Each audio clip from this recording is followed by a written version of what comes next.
예배 자리에 나온 우리 고3 수험생부 친구들 너무나도 환영하고 축복합니다. 우리 좌우 앞뒤 친구들과 선생님께 이렇게 인사해 볼까요? 한 주간도 평안하셨나요? 한 주간도 평안하셨나요?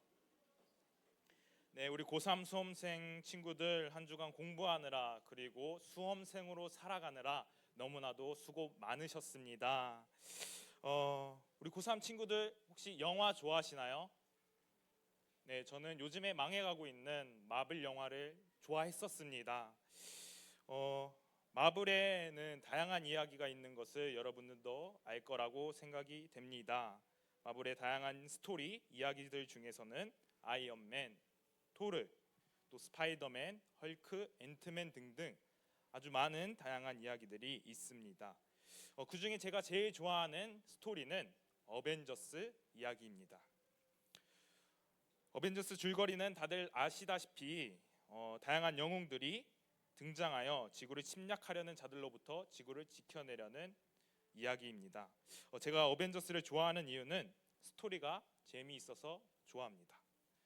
조금은 뻔한 이유인 것 같습니다. 이러한 스토리를 또 이야기를 서사 구조 또는 내러티브라고 이야기합니다. 내러티브는 삶의 이야기라고도 부릅니다. 즉 우리가 이야기로 구성된 성경이 바로 사사기이지요. 우리가 삶을 살아가면서 도파민이 터지는 자극적인 이야기들도 많지만 역사적인 이야기들을 다루고 있는 역사서가 바로 사사기입니다. 그래서 우리가 1주차, 2주차 때 들었던 설교가 1월 달 때 들었던 설교보다는 어쩌면은 명확했고 또 우리에게 잘 와닿았다라고 이야기할 수 있을 것 같습니다.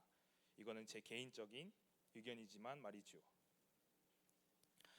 이러한 이야기에 또 스토리에 내러티브에 누가 꼭 필요할까요? 이야기를 작성하려면 저자가 꼭 필요합니다. 저자가 없는 이야기는 없습니다. 여러분들은 여러분들의 삶의 저자가, 여러분들의 인생의 저자가 누구인지 아십니까? 이러한 이 질문을 가지고 오늘 설교를 끝까지 들어주시면 좋을 것 같습니다. 우리가 2주 동안 2월 2주 동안 사사기를 다루면서 죄를 지으면 하나님께서는 벌하시고 부르짖으면 하나님께서는 구원하신다라는 강력한 메시지를 받았습니다. 그러나 오늘은 누가 인생의 저자가 되어야 하는지, 인생이라는 종이에 저자가 누구냐에 따라 얼마나 다양한 다른 이야기들이 펼쳐지는지 한번 살펴보고자 합니다. 목사님께서 지난주에 다뤘던 인물이 누구인지 기억나시나요? 힌트를 드리겠습니다. 이적의 왼손잡이가 떠오르게 하는 인물입니다. 나는 왼손잡이야. 아무도 모르나요? 안타깝습니다. 반응을 보아하니 이 명곡을 모르는 것 같아 너무나도 안타깝습니다. 이적의 왼손잡이를 떠오르게 하는 인물은 바로 에훗입니다. 에훗은 왼손잡이였습니다. 왼손잡이는 고대 이스라엘 시대 때 인정받지 못하고 차별받았던 그러한 한 사람이었죠. 지난주에 목사님께서 설교하셨습니다. 오늘 처음 듣는 표정으로 저를 바라보시면은 제가 굉장히 곤란합니다. 네, 계속해서 왼손잡이 고대 이스라엘 사회에서 인정받지 못하였지만 그와 동일하게 인정받지 못했던 한 부류가 있었습니다. 누구일까요? 여성입니다. 오늘 말씀에 등장하는 드보라는 또 이 여성은 어떻게 자신의 인생이라는 종이에 누구의 이야기를 작성하였고 누가 그 이야기를 집필하였는지 오늘 한번 다 같이 알아가 보고자 합니다. 오늘 본문에서는 사사 드보라 이야기가 나옵니다. 에훗이 죽은 뒤 이스라엘 백성들이 하나님 앞에 다시 악을 행하자 하나님은 그들을 가나안 왕 야빈의 손에 파십니다.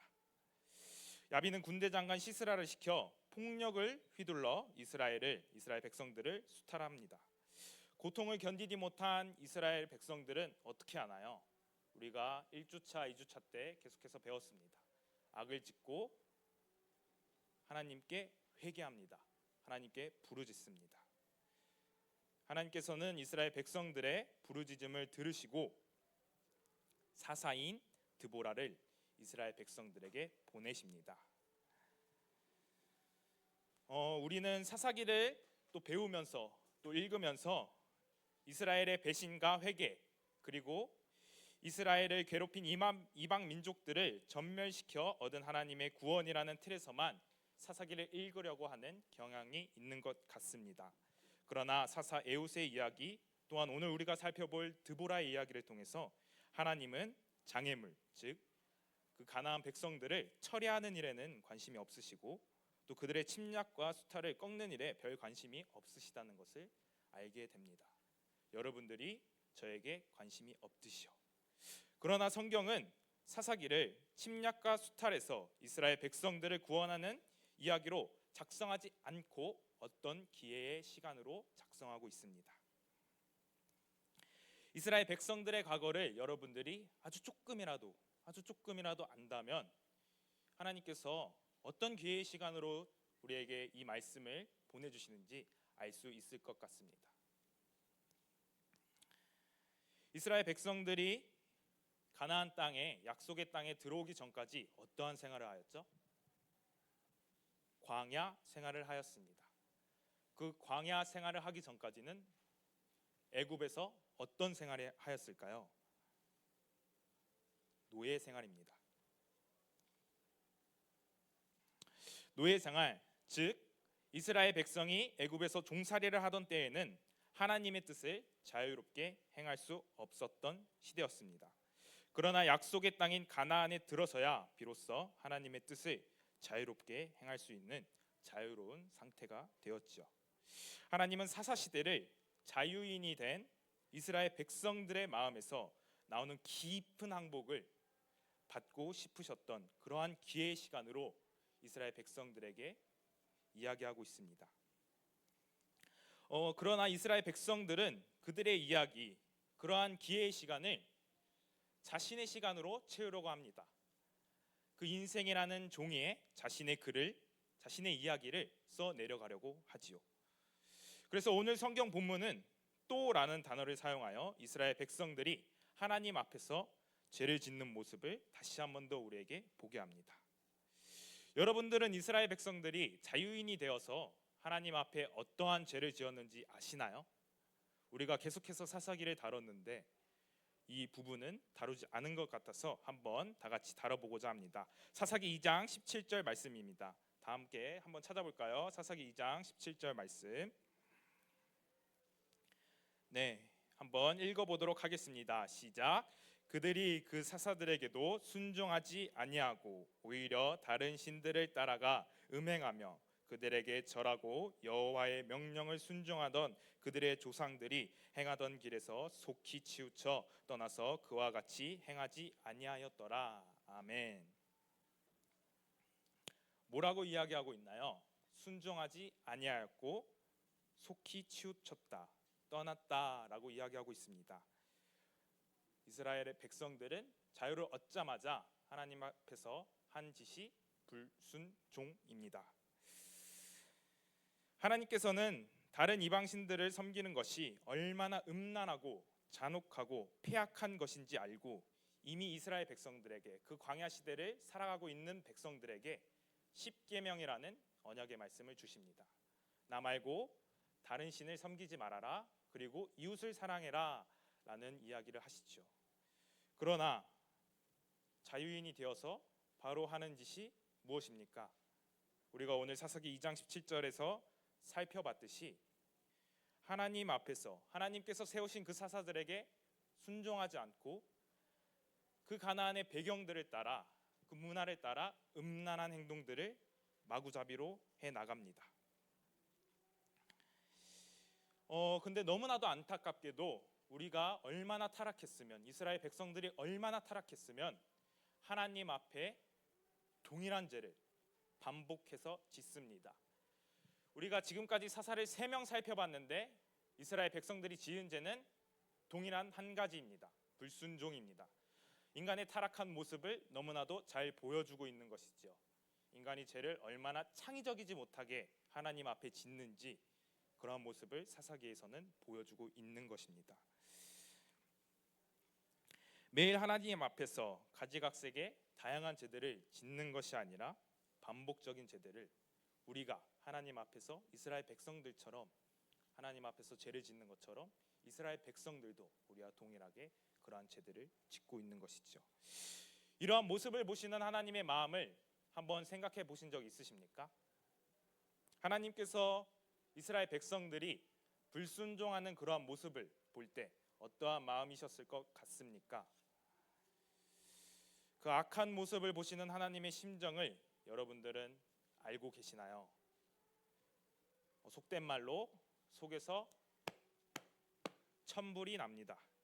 약속의 땅인 가나안 땅에서 하나님의 율법을 지켜 공의와 평화가 있는 나라를 건설하여라. 내 통치가 드러나는 그런 나라를 세워라. 이것을 원하신 하나님께서 죄만 짓고 앉아있는 이스라엘 백성들을 보시는 마음이 속에서 우라통이 터집니다. 내가 이러려고 이스라엘 백성들을 여기까지 인도하였는가라는 마음을 가지게 되실 것 같습니다. 이스라엘 백성들을 애굽에서 구원해 주신 분은 누구신가요? 광야에서 40년 동안 그들을 먹이고 입히고 돌보신 분이 누구인가요? 바로 하나님입니다. 그런데 이스라엘 백성들이 자유를 얻자마자 하나님께 감사하며 기뻐하며 찬양하지 못할 망정 어떠한 행동을 하고 있죠? 자신의 이야기에, 자신의 종이에 자신의 이야기를 작성해 나가는 아주 못된 짓을 하고 있습니다. 그의 결과가 어떠한가요? 죄 짓는 것밖에 할 수 없는 것이라는 것을 우리에게 성경은 이야기해주고 있는 것입니다. 하나님이 속에서 우라통이 터졌을 것 같기도 하지만 하나님의 마음은 대단히 아파하면서 그 마음은 찢어졌을 것 같습니다. 여러분들 연애를 해보신 적 있으신가요? 누군가를 사랑해 보신 적 있으신가요? 반응을 보아하니 없는 것 같습니다. 네, 하나님께서는 이스라엘 백성들을 사랑하셨습니다. 자유가 그들에게 들어오자마자 이스라엘 백성들은 바로 배신을 때립니다. 자, 여러분들이 연애를 하고 있습니다. 자, 다들 자유롭게 연애를 할 거라 가정을 하고 여러분들이 사랑하는 여자친구, 남자친구가 다른 남자를 좋아하고 다른 여자를 좋아한다면 여러분들의 마음은 어떠하겠습니까? 그러한 것을 경험해 보신 적 있으십니까? 마음이 찢어지겠죠. 하나님은 우리가 남자친구를 여자친구를 사랑하는 것보다 그 사랑보다 더 크게 이스라엘 백성들을 사랑하셨습니다. 그래서 하나님의 마음은 찢어지고 또 찢어졌던 것 같습니다. 그러나 하나님께서 이스라엘 백성들이 다시 한 번 더 부르짖자 이스라엘 백성들에게 누구를 보내십니까? 사사 드보라를 보내십니다.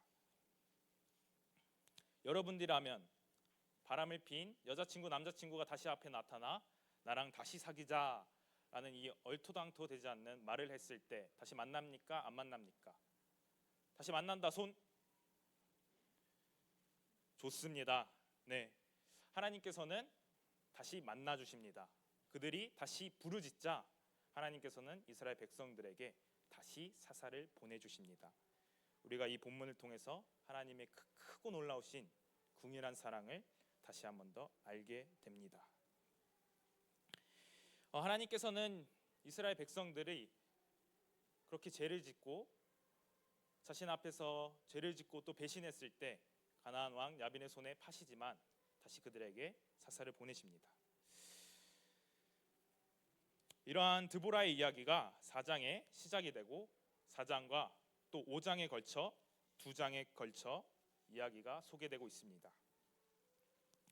다시 한 번 더 어벤져스로 돌아가 보겠습니다. 어벤져스에서 제일 많이 나오는 인물이 누구인가요? 아이언맨 맞습니다. 아이언맨입니다. 아이언맨이 제일 많이 나오는 이유는 그만큼 중요하기 때문이겠죠. 자, 동일하게도 사사 드보라의 이야기가 2장에 걸쳐 나온 이유가 무엇일까요? 중요하기 때문입니다. 드보라의 이야기가 굉장히 중요하다는 것을 우리가 방금 알게 되었습니다. 드보라의 활약상과 노래가 두 장에 연달아 나올 만큼 그는 뛰어난 사사로 성경에서 소개하고 있습니다. 그렇다면 믿음의 위인들을 열거하고 있는, 믿음의 위인들을 소개하고 있는 히브리서 11장에 드보라가 나와야 되는 게 당연한 것 아니겠습니까? 그러나 드보라를 도운 바락은 언급이 되어 있어도 드보라는 언급이 되어 있지 않습니다. 어떠한 이유 때문일까요? 히브리서 11장을 한번 살펴보면 좋을 것 같습니다. 히브리서 11장은 믿음에 대한 겉면을 많이 담고 있는, 우리가 잘 알고 있는 믿음장입니다. 히브리서에서 말하는 믿음은 지금 무엇인가를 이루는 방편이 아니라 궁극적인 것과 관계가 있습니다. 믿음을 발휘해야 하는 현재는 영광에 이르기 위한 과정이고, 따라서 기다려야 하는 시간, 곧 기다림의 시간을 믿음이라고 이야기하고 있는 것입니다. 이런 시간을 살아간 믿음의 사람들로 히브리서에서는 기드온, 바락, 삼손, 다윗, 사무엘을 등장시킵니다. 우리는 이들을 믿음의 영웅이라고 생각하고 부릅니다. 하지만 바락의 이름을 바락의 이름이 히브리서 11장 안에 들어있으나 드보라의 이름이 빠져 있는 것에 우리는 의문을 품게 됩니다. 성경이 소개하는 믿음의 사람들과 우리가 생각하는 믿음의 사람들은 조금은 차이가 있는 것 같습니다. 하나님께서 드보라를 사사로 세우셨는데 왜 그를 성경의 저자는 믿음의 위인이라고 표현하고 있지 않는 것일까요? 오늘 말씀을 보면 바락의 모습이 믿음의 위인처럼 보이지는 않는데 말이죠.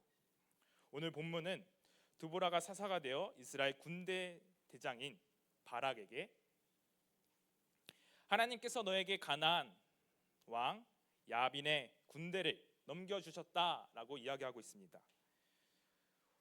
그런데 바락의 반응이 어떠한가요? 우리가 다 같이 한번 성경 읽었었는데 다시 한번 더 읽기를 바랍니다. 8절 말씀입니다. 다시 한번 더 읽기를 바랍니다. 8절 말씀 다 같이 읽겠습니다.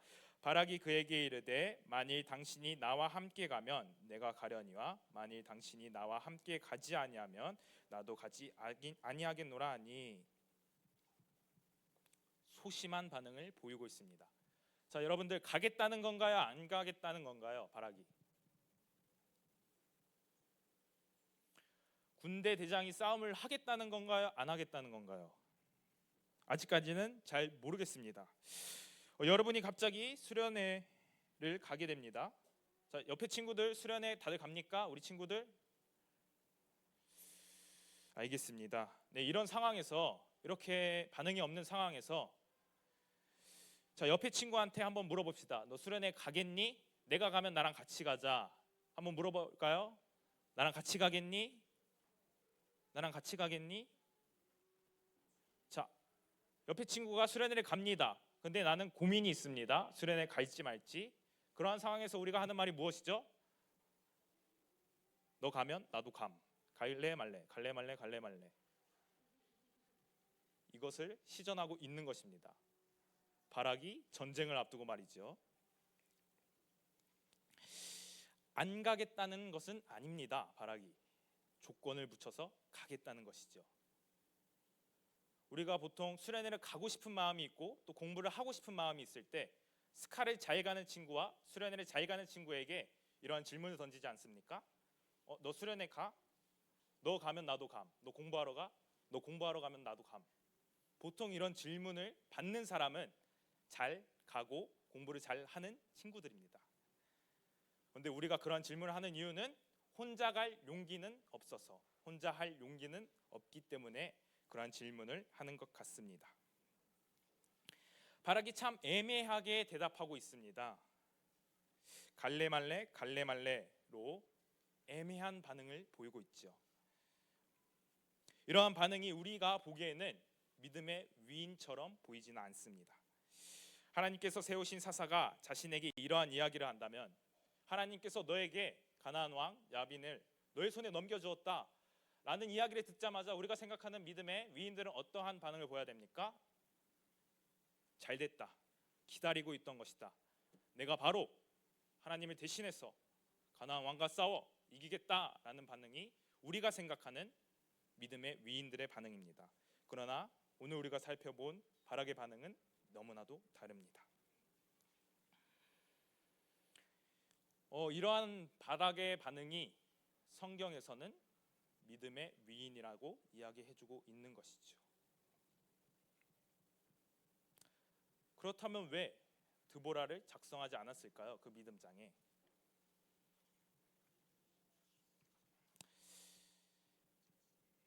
성경은 드보라 이야기를 그 믿음보다 더 다른 것을 이야기해주고 싶었던 것 같습니다. 하나님께서는 바락과 또 드보라의 이야기를 통해서 우리에게 그 믿음과 관련된 이야기가 아니라 하나님의 이야기를 말씀해주고 싶었던 것 같습니다. 우리에게 무엇인가를 알려주고 싶으셔서, 말씀해주고 싶으셔서 하나님께서는 그 믿음장에 드보라 이야기를 빼시고 사사기에 그 드보라 이야기를 2장이나 작성하신 것입니다. 우리들에게 만약에 드보라가 그 믿음장이 있었다면 우리들의 반응은 이러해야 됩니다. 하나님께서 우리에게 요구하시는 것은 이러해야 됩니다. 야, 거기 너 드보라 믿음 봐라. 너 뭐 하는 짓이냐? 뭐 하는 꼴이냐? 너 믿음 왜 이렇게 형편없냐? 라는 질문을 받았을 때 우리는 아무 말도 못해야 됩니다. 그러나 하나님께서는 드보라를 그 믿음장에 작성하시지 않으면서 우리에게 큰 위안을 주시고 있으십니다. 드보라가 사사가 된 배경을 우리 잠깐 짧게 살펴보고자 합니다. 본문 말씀 4절입니다. 다 같이 한번 읽어볼까요? 시작. 그때의 랍비도세 아내 여선지자 드보라가 이스라엘의 사사가 되었는데, 우리는 여기서 드보라의 배경을 이해할 수 있습니다. 랍비도세 아내 여선지자 드보라의 남편은 뭘 하고 있었을까요? 고대 이스라엘 시대, 그 시대는 가부장적인 사회였습니다. 제가 아까 왼손잡이는 인정을 받지 못하였다고 이야기했는데 그 왼손잡이와 같이 인정받지 못하였던 사람이 바로 여성이었습니다. 그렇게 인정받지 못했던 여성이, 그렇게 보호받아야 하고 연약한 여성이 전쟁터 앞에 몰려갈 수밖에 없었던 상황을 성경은 우리에게 이야기해주고 싶은 것입니다.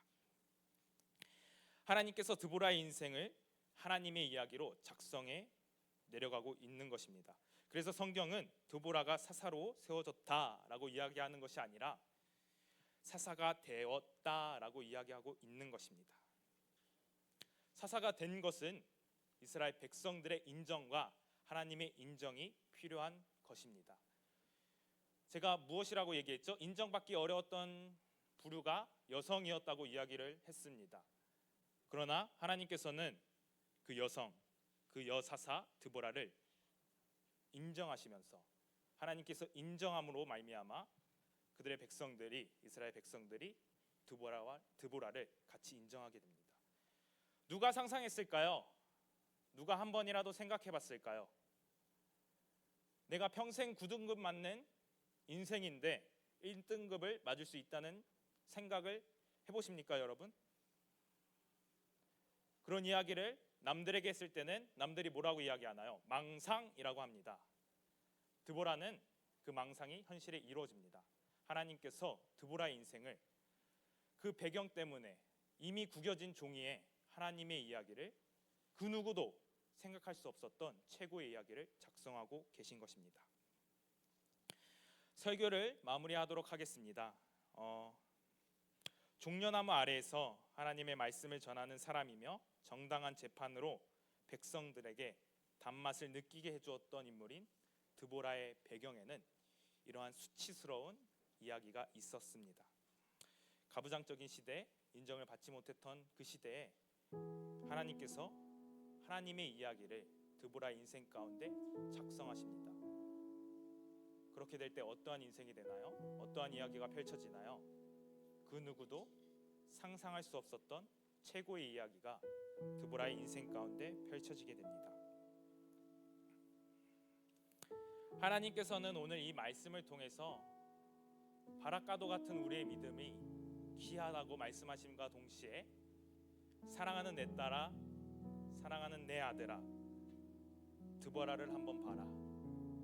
내가 그의 인생에 나의 이야기를 작성하여 그 누구도 그 시대에 어떤 여성도 경험하지 못했고 생각하지 못했던 이야기를 내가 작성하였다 라고 이야기하고 계십니다.